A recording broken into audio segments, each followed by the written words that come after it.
غیر مسلم لڑکی گزر کے جا رہی تھی.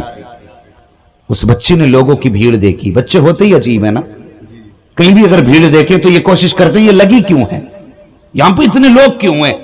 اس نے ایک کا ہاتھ پکڑ کے کہا چاچا کا بیٹی بولو یہ بھیڑ کیوں ہے. انہوں نے کہا یہ مسلمانوں کے پیر آئے ہوئے ہیں. واہ واہ واہ, مسلمانوں کے پیر آئے ہوئے ہیں. زور سے مسلمانوں کے پیر آئے ہوئے ہیں. بچی کہنے لگی بیٹے بابا جی یہ پیر ہوتے کون ہیں. کہنے لگی بیٹے ہم تمہیں کیسے بتائیں پیر کون ہوتے ہیں, جاؤ وہ وہاں بیٹھے ہیں انہی سے جا کے پوچھ لے. کیا بات. بچی لوگوں کو ہٹاتے ہوئے خواجہ بہاؤالدین نقشبندی کی بارگاہ میں پہنچ گئی. دیکھ کے کہنے لگی بابا جی آپ پیر ہو. فرمانے مسکرا کے فرمانے لگے جی. بچی کہنے لگی بابا بتاؤ گے پیر کون ہوتے ہیں. تو اب ہر سنی بولے گا سبحان اللہ.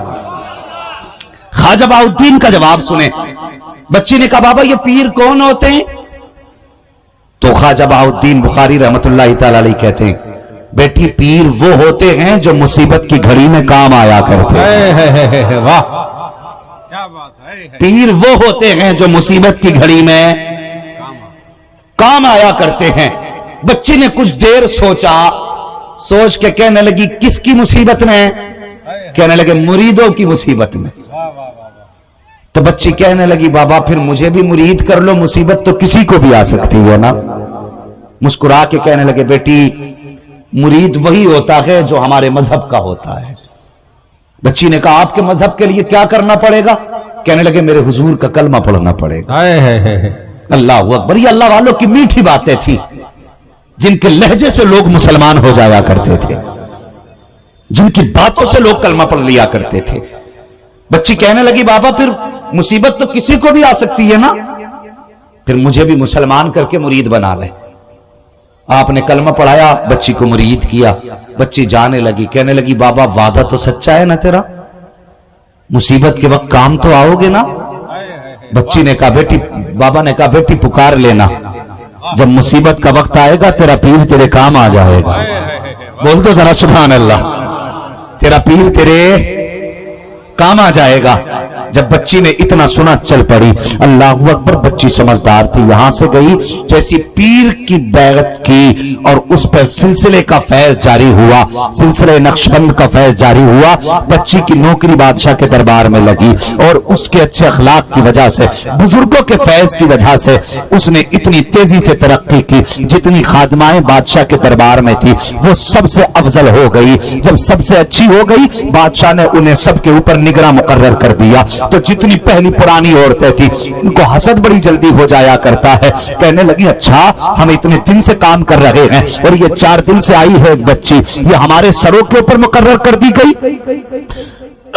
انہوں نے پلاننگ کی کہ کسی طریقے سے اس بچی کو یہاں سے نکالا جائے. اللہ اکبر. پھر کیا کیا, بادشاہ کے دربار کا ہار چرایا, ہار کی چوری بچی کے اوپر لگا دی. جب بچی پہ ہار کا الزام لگا بادشاہ نے بچی کو طلب کیا, کہا تجھ پر یہ الزام ہے تو نے میرا ہار چرایا ہے, تیرے پاس کوئی گواہ ہے. بچی کہنے لگی میرے پاس تو کوئی گواہ نہیں, میری صفائی کا کوئی گواہ نہیں. کہا چوری کے گواہ کون ہے. جن عورتوں کی پلاننگ تھی اس کو نکلوانے کی وہ کھڑی ہو گئی, میرے سامنے چرایا ہے, میرے سامنے چرایا ہے. اللہ اکبر. بچی کی طرف بادشاہ نے دیکھا, کہا ہے کوئی ثبوت تیرے پاس صفائی کا. بچی کی آنکھ میں آنسو آ گئے. اب وہ صفائی میں کسے پیش کرے, مگر وہ پریشان نہیں تھی, آنکھ میں آنسو ضرور تھے. بادشاہ نے کہا اٹھا کے اسے قید میں ڈال دو اور 8 دن کے بعد اسے سزائے موت دے دی جائے. اللہ اکبر. بچی کو اٹھایا گیا, قید کے اندر ڈال دیا گیا. ایک دن گزرا روتے روتے, دوسرا دن گزرا روتے روتے, تیسرا دن گزرا روتے روتے. بچی کو یاد آیا کہ ایک دن بابا ملے تھے جنہوں نے کلمہ پڑھایا تھا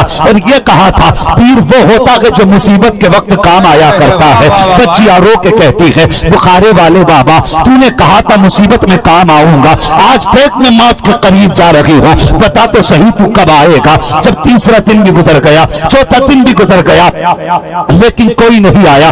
8 دن گزر گئے. المختصر کے وہ وقت بھی آیا جب بچی کو قلعے کے اوپر لے جا کر کے دیوار سے نیچے دھکا دینا تھا. آ گئے فوجی, بچی کو پکڑا, لے کر کے چلنے لگے. بچی مڑ مڑ کے کسی کا رستہ دیکھ رہی تھی. سپاہیوں نے کہا بتا تو صحیح کس کی راہیں تک رہی ہے, کس کا رستہ دیکھ رہی ہے؟ 8 دن ہو گئے کوئی تجھ سے ملنے تک نہیں آیا, تو کس کو دیکھ رہی ہے؟ بچی نے رو کے کہا تھا کوئی تو میرا بھی ہے جس کی میں راہیں تک رہی ہوں, کوئی تو میرا بھی ہے جو مجھ سے وعدہ کر کے گیا تھا. اللہ اکبر. بچی نے پیری چلنا شروع کی ہے, چلتی جاتی ہوتی جاتی رخ بخارا کی طرف کرتی, کہتی جاتی بخارے والے بابا کہیں دیر نہ ہو جائے, کہیں دیر نہ ہو جائے, کہیں دیر نہ ہو جائے. یہ کہتے کہتے بچی دیوار تک پہنچ گئی. جب دیوار تک بچی پہنچی ہے, ان فوجیوں نے کہا تھا, سپاہیوں نے کہا تھا بچی اب تو موت کے قریب ہے, بادشاہ کا فرمان یہ ہے کہ موت کے وقت آخری خواہش پوچھی جائے. بچی سے کہا بتا تو صحیح تیری کوئی آخری خواہش ہو تو بچا. بچی نے کہا ہاں میری ایک خواہش ہے. کہا کون سی خواہش؟ کہا یہ جو ہاتھ باندھے ہیں کھول دیے جائیں.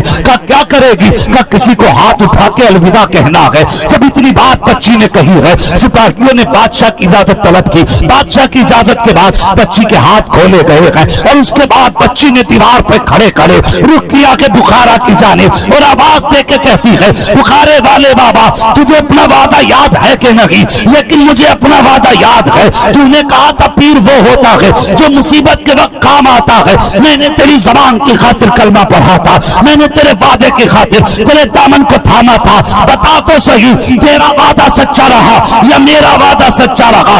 اس کے بعد بچی نے کہا تھا تیری ریت تو جانے, میری ریت تو یہ کہ میں وعدہ نبھا کے جا رہی ہوں. ہاتھ اٹھا کے کہا خدا حافظ. پھر اس کے بعد بچی کے ہاتھ باندھے گئے, اور جب بچی کو دھکا دیا گیا بچی کی زبان سے چیخ نکلی آپ بخارے والے بابا اب کب آئے گا؟ اتنا کہنا تھا بچی کی آنکھ دہشت سے بند ہوئی. اس نے آج زمین اوپر سے نیچے کا سفر طے کیا. بچی کہتی ہے جب اوپر سے چلی تھی تو آنکھ بند ہو گئی تھی, جب آنکھ کھلی تھی تو زمین پہ نہیں تھی بلکہ کسی آنے والے نے اپنے ہاتھوں میں سنبھال رکھا.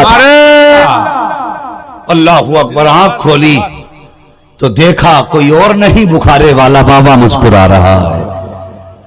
بچی نے رو کے کہا بابا تم کب آئے؟ تو انہوں نے کہا تھا چوں از چوارا آمدی من از بخارا آمدم. ہاں چوں از چوارا آمدی من از بخارا آمدم. آپ نے فرمایا بیٹی جب تم محل کی اوپر والی دیوار سے نیچے کی طرف چلی تھی تب میں بخارا سے چلا تھا, تب میں بخارا سے چلا تھا. کہنے لگی بابا اتنی جلدی آ گئے؟ مسکرا کے کہنے لگے بیٹی ابھی آنے میں دیر لگ گئی, قیامت میں آواز دینا تیری پہلی صدا پہ حاضر ہو جاؤں گا.